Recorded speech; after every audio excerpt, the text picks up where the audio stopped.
बिस्मिल्लाहिर्रहमानिर्रहीम। अस्सलाम वालेकुम। आप देख रहे हैं 1 बाई 1 न्यूज़ एसटी। अहम खबर शामिल करते हैं। सगे देवरों ने अपने भाई की वफ़ात के बाद मरहूम का 40वां भी ना गुजारा कि घर में घुसकर रोज़ाना मारपीट शुरू कर दी ताकि भाई की बेवा बच्चों समेत घर से निकल जाए।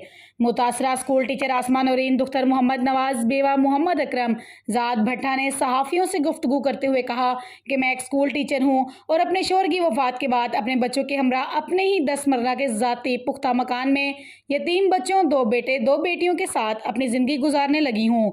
लेकिन मेरे लालची देवर मोहम्मद शौकत अली, मोहम्मद सज्जाद हुसैन, साबिर हुसैन, आबिद हुसैन, पसरान गुल, मोहम्मद अकवाम भट्टा ने मेरी और मेरे बच्चों की ज़िंदगी को अजीरन बना दिया। आए रोज़ मेरे घर में घुसकर कई दफ़ा धमकियां दे और आए रोज़ पुलिस में हाजियां दिलवाने के लिए हर वक्त परेशान कर रखा है।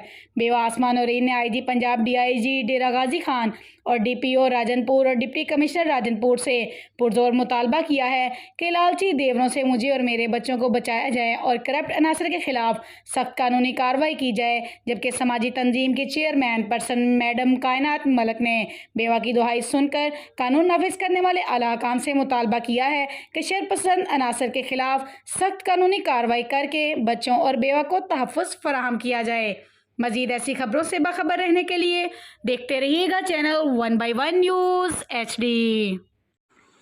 यूट्यूब पर हमारे चैनल को लाइक करें, शेयर करें और सब्सक्राइब करें और घंटी का निशान दबाना ना भूलिएगा ताकि आने वाली हर नई वीडियो आपको मौसूल हो सके।